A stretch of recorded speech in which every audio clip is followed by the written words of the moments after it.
ఒక్కసారి ఈ వీడియో చూడండి. పెరిగిన పెట్రోల్ డీజిల్ ధరలు చూస్తే సామాన్యులు బతికేటువంటి పరిస్థితి లేదు.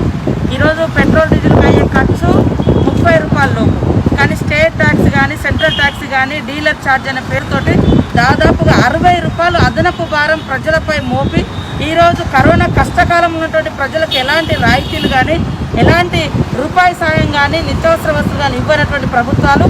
చూసిరా పెట్రోల్ డీజిల్ రేట్ల గురించి మన మంత్రి సీతక్క గారు ఎంత మంచిగా మాట్లాడుతారో. పేదలకు పెట్రోల్ డీజిల్ భారం పడుతుందని. ఆనాడు కేసీఆర్ గారు అధికారం ఉన్నప్పుడు సీతక్క గారు పెట్రోల్ బంక్లో పోయి పెట్రోల్ ఓపించుకుంటా రాష్ట్ర ప్రభుత్వం అధిక పన్ను విధిస్తున్నది, అధిక పన్ను విధించి పేదలకు ఇబ్బంది పెడుతుందని మాట్లాడారు. ఇలా రాష్ట్ర ప్రభుత్వంలో అధికారం ఉన్నది ఎవరు? మీరు కాదా? మీరు మంత్రి హోదారు లేరా? మీ పార్టీ ముఖ్యమంత్రి లేరా? మరి ఆనాడు పేదల గురించి అంత ఆహర్నిశలు ఆలోచించిన మీరు నేడు అధికారంలోకి వచ్చినాక అదే పేదల గురించి ఎందుకు ఆలోచిస్తలేరు? మరి మీరు రాష్ట్ర ప్రభుత్వం ఏదైతే పన్నుని విధిస్తున్నారని ఆనాడు చెప్పిర్రో మరి అదే పన్ను ఈనాడు ఎందుకు తగ్గిస్తలేరు? అక్క, వీడియోల కోసం రీల్ కోసం మాటలు చెప్పుడు ఈజీ, పాలన చేసుడు పరిపాలన చేసుడు కష్టం.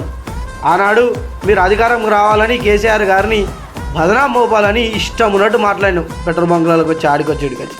మరి అదే మాట నిజమైతే నేడు మీరు అధికారంలోకి వచ్చారు కదా, మీరు పెట్రోల్ రేట్లు ఎందుకు తక్కువ చేస్తలేరు?